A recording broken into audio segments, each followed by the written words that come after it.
Il a voulu détruire son ami et c'est lui qui a été maudit. Les histoires de Plovdiv. Firmin marchait vite, son unique valise serrée contre lui comme un talisman. Il avait l'avenir devant lui, ou peut-être derrière, il ne savait plus trop. Il venait d'achever sa formation d'électricien et a fait quelques petits boulots, mais dans son pays natal, un diplôme n'était qu'un papier de plus dans la poche des sans-emploi. Il pensait qu'il trouverait mieux ailleurs. À la sortie de la gare routière, Firmin sentit son cœur battre. Il ne connaissait personne ici, personne sauf ce numéro qu'il a. Il composa, la voix tremblante. « Allô, Désiré ?» Un silence, puis un éclat de rire. « Et Firmin, tu es déjà arrivé ou tu rêves encore ?»« Je viens d'arriver, mon frère. Je suis à la gare comme ça. »« Bienvenue à Libreville, frère. »« Tiens bon, j'arrive. » En 20 minutes, Désiré était là. Il avait ce sourire franc, les bras ouverts, la tape dans le dos rassurante des vieux amis. Très vite, tout se fit simple. Les souvenirs d'enfance, les galères, les rires étouffés. « Viens, suis-moi, on y va, frère !» Firmin fut touché par l'accueil. Désiré et Firmin étaient des compatriotes qui avaient grandi ensemble dans leur pays. Lorsque Désiré est arrivé au Gabon et qu'il a réussi à s'insérer un peu, il a alors proposé à Firmin de le rejoindre. C'est ainsi que Firmin s'est retrouvé au Gabon. « Tu sais, ici, il faut avoir la peau dure », confia Désiré un soir. « Libreville ne donne rien, elle prend tout, sauf aux plus malins. Tu as de la chance, je travaille déjà ici. Pas grand-chose, juste des chantiers pour placer les câbles électriques à gauche, à droite, mais ça me permet de tenir debout. » Firmin buvait ses paroles, rêvant d'un avenir meilleur. À deux, ils faisaient face aux coups durs, aux factures impayées, aux promesses d'embauche jamais tenues. Des mois passèrent, et Firmin commençait aussi par faire des petits boulots, ici et là. Mais l'esprit de Firmin, lui, vagabondait bien au-delà des frontières du Gabon. Un soir, dans leur causerie, Firmin partagea ses idées avec son ami. « Tu sais, Désiré, » commença Firmin, « j'ai l'impression que ce n'est qu'un début. Ce que nous faisons ici, c'est bien, mais c'est instable. Moi, je rêve de projets plus ambitieux, de voir le monde. Il y a tellement à apprendre, tellement de défis à relever ailleurs. » Désiré hocha la tête. Son regard, souvent teinté d'une légère mélancolie, se posa sur Firmin. « Oui, bien sûr, » répondit-il, sa voix un peu plus grave que celle de Firmin. « Qui ne rêverait pas de ça? Mais il faut être réaliste, Firmin. La vie ici est déjà un combat. Trouver du travail, subvenir à ses besoins, c'est déjà une victoire en soi. Et puis, l'étranger, ce n'est pas toujours l'Eldorado qu'on imagine. » Firmin rit, un rire franc et insouciant. « Peut-être, Désiré, peut-être, mais je suis prêt à prendre des risques. Je veux construire quelque chose de grand, quelque chose qui me dépasse. Imagine, une maison là-bas, avec l'argent gagné à l'étranger. Ce serait incroyable, non ?» Un silence s'installa, lourd de sens. Désiré se contenta de hausser les épaules, un sourire étirant ses lèvres. Les jours passèrent. Un matin, Firmin montra à Désiré un mail sur son ordinateur. « Regarde, j'ai reçu une réponse de la Belgique, » murmura-t-il, la voix brisée d'émotion. « J'ai décroché un entretien, Désiré. Tu imagines? Je dois bien me préparer, tu vois, non ?» disait Firmin avec sourire. Désiré sourit, mais son regard se durcit, imperceptiblement. « Bravo, mon frère, vraiment. Toi, au moins, tu as de la chance. » Mais dans l'ombre, un autre visage se dessina, celui de la jalousie. Les jours suivants, Firmin passa l'entretien avec succès et décrocha le boulot. Il partagea la nouvelle avec son ami. Pour lui, Désiré n'était plus un simple ami. C'était un frère de galère, un confident. Il partageait tout, les secrets, les projets, les rêves. Ce soir-là, en marchant sur la plage de Libreville, Désiré s'arrêta net. « Dis, Firmin, si tu pars, tu vas m'oublier, hein ?» Firmin rit, sans comprendre l'inquiétude de son ami. « Jamais! On se serre les coudes, tu m'entends? Frère, je reviendrai toujours pour toi. Promis !» Mais Désiré ne répondit pas. Il fixait la mer, les poings serrés. Cette nuit-là, alors que Firmin s'endormait, plein d'espoir et d'avenir, une silhouette silencieuse se glissa dans la chambre. Désiré, debout dans le noir, fixait son ami, dans ses yeux, un éclat de haine. Il murmura entre ses dents. « On verra bien si tu réussiras vraiment. On verra. » Un soir, alors qu'ils partageaient un repas simple dans leur chambre, Firmin, rayonnant, annonça la nouvelle tant attendue. « C'est bon, Désiré, j'ai mon visa. Je pars dans 2 semaines. Tu te rends compte ?» s'exclama Firmin, les yeux brillants d'enthousiasme. « Félicitations, Firmin, » répondit Désiré, sa voix manquant de la chaleur habituelle. « C'est une excellente nouvelle. Je suis content pour toi. Firmin, trop absorbé par sa propre joie, ne perçut pas la fausse note dans la voix de son ami. « Je savais que tu serais content. On va se revoir, tu sais. Et qui sait, peut-être que tu pourras me rejoindre un jour. On travaillera ensemble là-bas, on construira un empire. » Firmin riait, imaginant déjà leur avenir radieux. Désiré força un rire, mais son cœur était lourd. « Oui, bien sûr, un empire, murmura-t-il, plus à lui-même qu'à Firmin. L'idée que Firmin puisse réussir là où lui-même peinait à avancer était insupportable. Il avait du mal à joindre les deux bouts, les petits boulots se faisaient rares, et l'idée de quitter le Gabon pour un avenir incertain le terrifiait. Et maintenant, Firmin, son ami, celui qu'il considérait comme son égal, allait s'envoler vers un horizon de prospérité. C'est ainsi que 2 semaines plus tard, Firmin voyagea pour la Belgique. Dès le lendemain du départ de Firmin, la vie sembla reprendre son cours, du moins en apparence. Désiré ne pouvait s'empêcher de murmurer « Ce n'est pas fini, ce n'est jamais fini ». En Belgique, Firmin découvrait un monde nouveau. Les premiers mois furent difficiles. Solitude, nuit blanche. Mais à force de courage et de travail, il finit par trouver sa place. L'entreprise qu'il avait recrutée tenait ses promesses. Petit à petit, Firmin émergea du brouillard de l'exil. Bientôt, il commença à partager son bonheur, comme tant d'autres avant lui. Sur Instagram, sur WhatsApp, les photos s'enchaînaient, casque de chantier sous le soleil, sourire confiant. De l'autre côté du monde, à Libreville, Désiré voyait tout. Chaque photo était une gifle, chaque sourire un rappel de ce qu'il n'avait pas.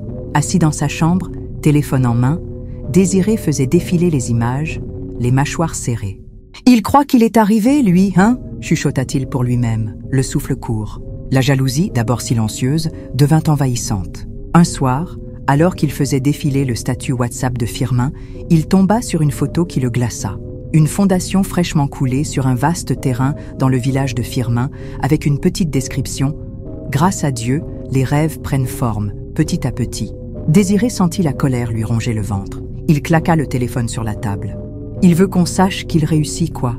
Il veut briller devant tout le monde. Pourtant, en façade, Désiré continuait de réagir. « Force à toi, mon frère, tu le mérites !» Mais dans son cœur, c'était la tempête. Les mois passaient, les années aussi. Firmin, patient, envoyait de l'argent au pays, surveillait la construction de sa maison à distance. Il partageait chaque étape sur ses réseaux. Murs qui s'élèvent, toits qui se posent, peinture fraîche. Les félicitations pleuvaient, mais Désiré, lui, ne commentait plus. Il observait dans l'ombre, le cœur de plus en plus lourd. 3 ans s'étaient écoulés depuis le départ de Firmin. Un matin, le téléphone de Désiré vibra. « Désiré, c'est moi, je rentre au pays pour les vacances. J'ai envie de profiter de la vie avec toi comme au bon vieux temps. » La voix de Firmin à l'autre bout du fil semblait légère, insouciante. « Bien sûr, Firmin, je t'attends, frère. Libreville n'a pas changé. » Mais dès qu'il raccrocha, Désiré sentit un frisson courir dans son dos. Libreville n'avait pas changé. Lui non plus. Il laissa retomber la tête dans ses mains. 3 ans. 3 ans à regarder l'autre briller. 3 ans à avaler sa poussière. Cette fois, tu verras, Firmin. On verra qui rit le dernier. Quelques jours plus tard, à l'aéroport de Libreville, dans la foule, Désiré repéra Firmin, souriant, plus sûr de lui, le regard vif et la démarche rapide. « Désiré !» lança Firmin en le serrant dans ses bras. « Firmin ! Enfin le retour du héros, hein ?»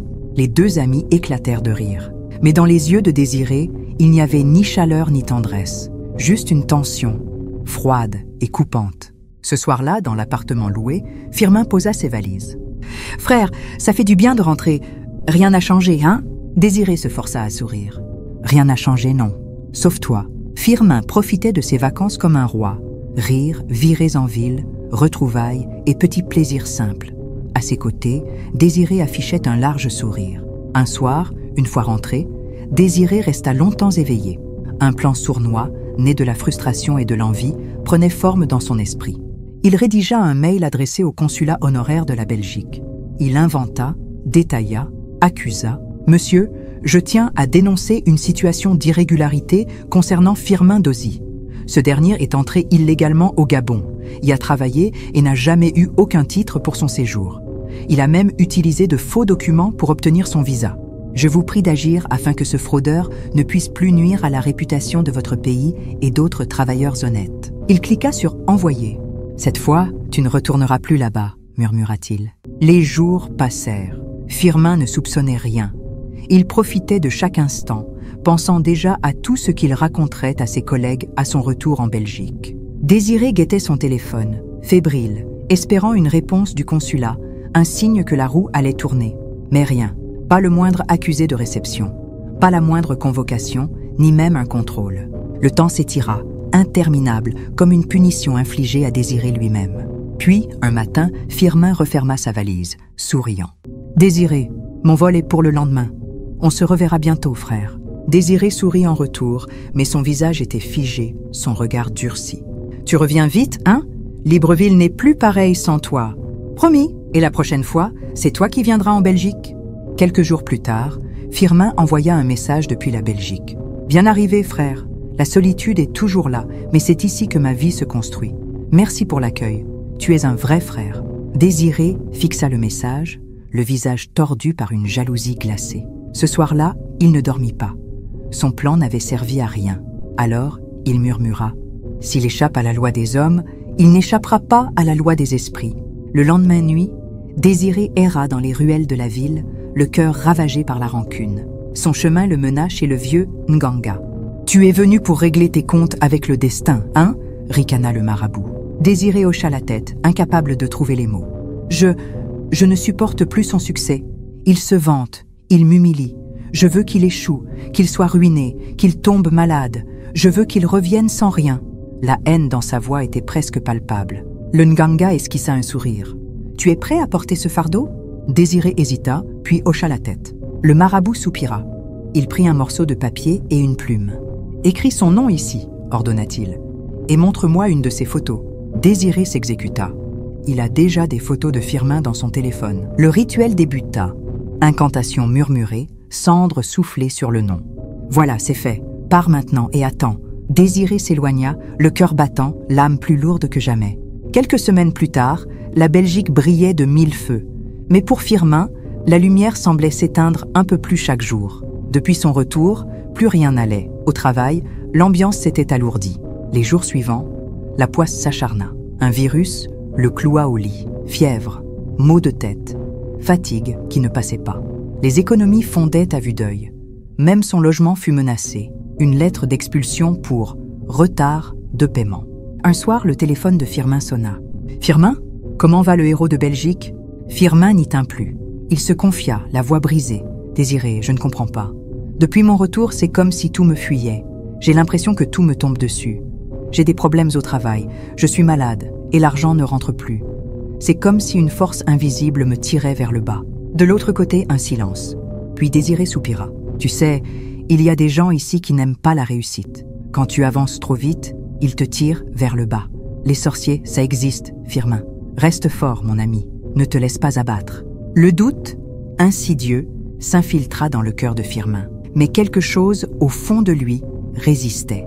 Il repensa à sa mère, à ses conseils. « Quand tout semble perdu, relève-toi.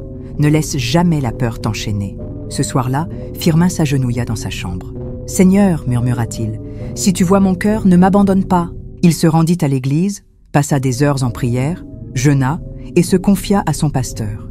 Il ne cherchait pas de coupable, seulement la force de surmonter cette épreuve. Sa foi, loin de vaciller, se renforça. Il se rappela les paroles de l'Écriture, les promesses de protection divine.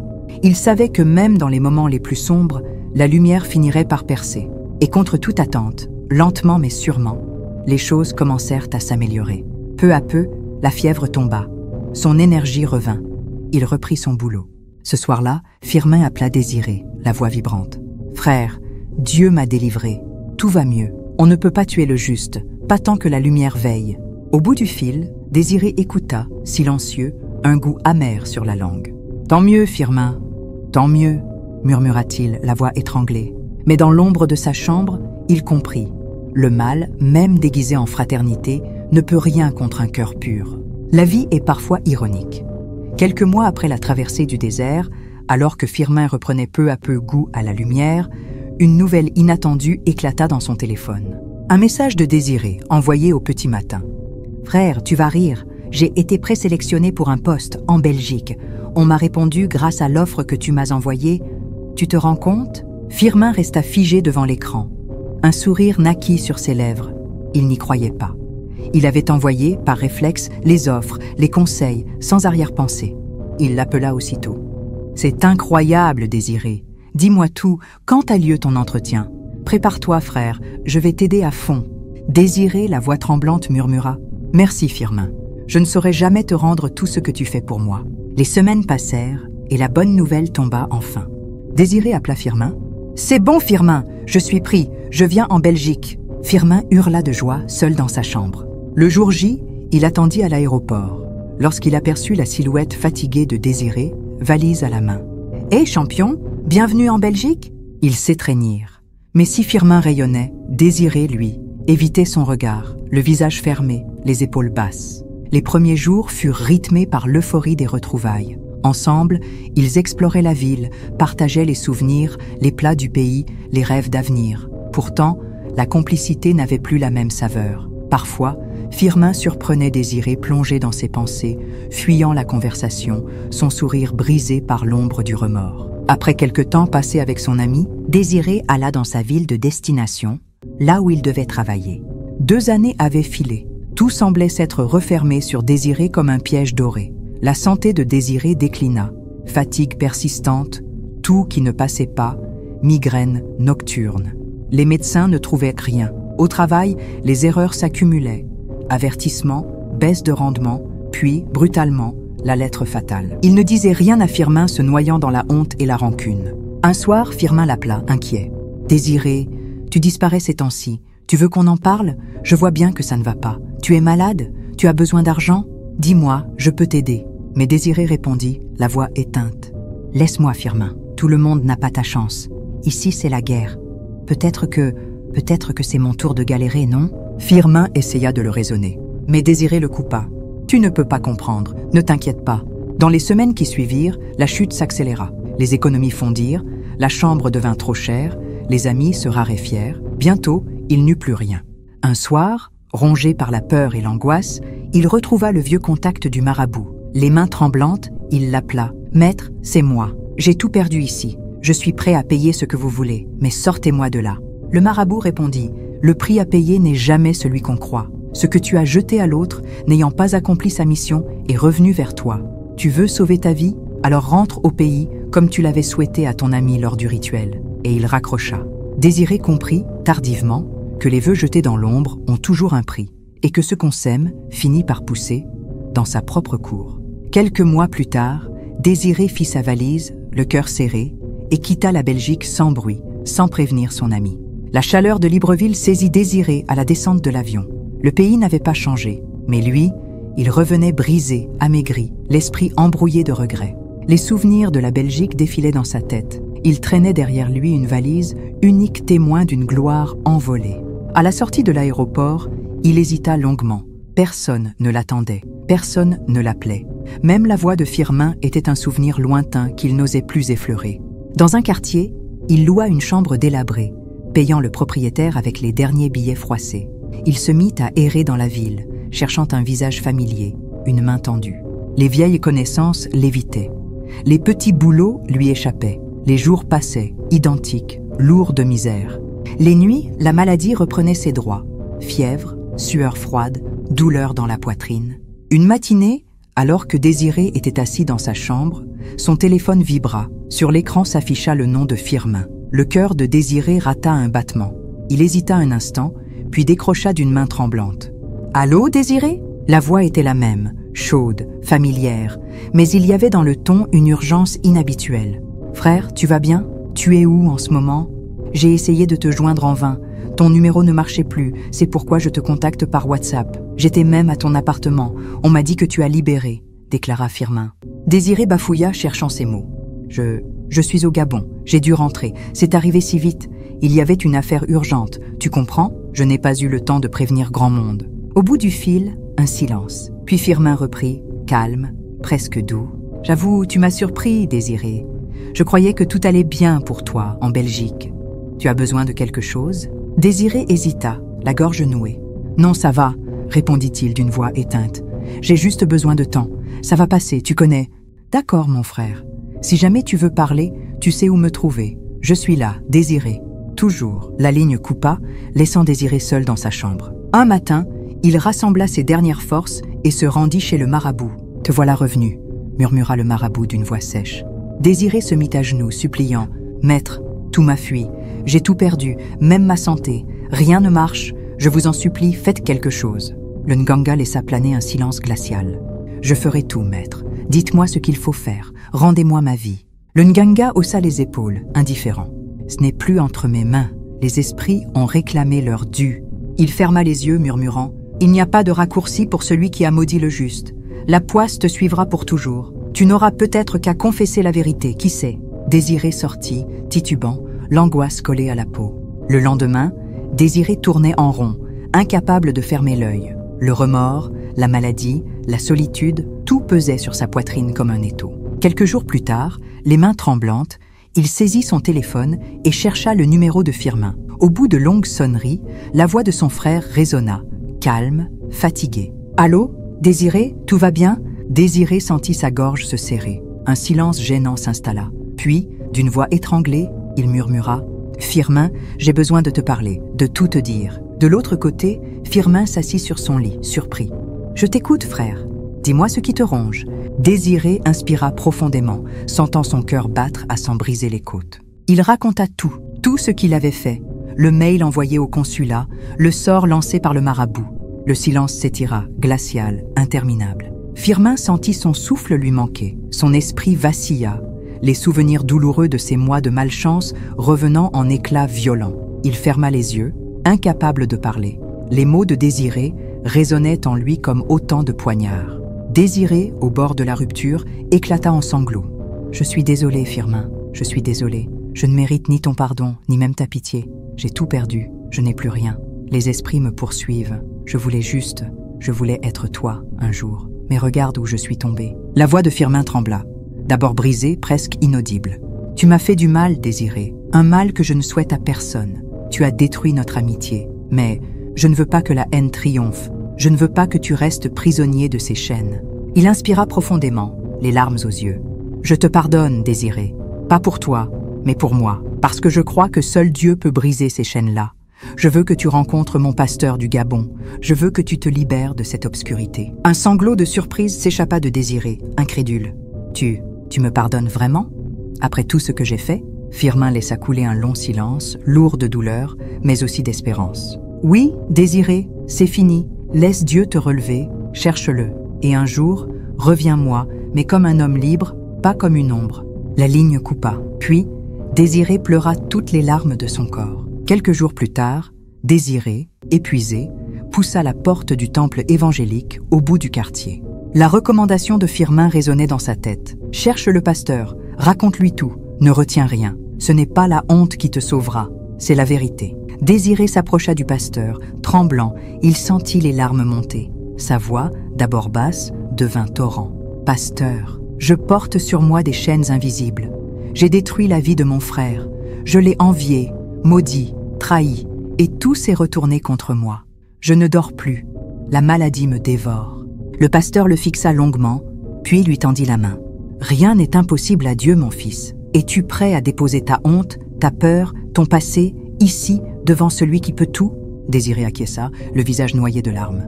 Le pasteur pria avec Désiré. « Que toute ombre de jalousie, toute semence de haine, toute influence du mal quitte ta vie au nom de Jésus.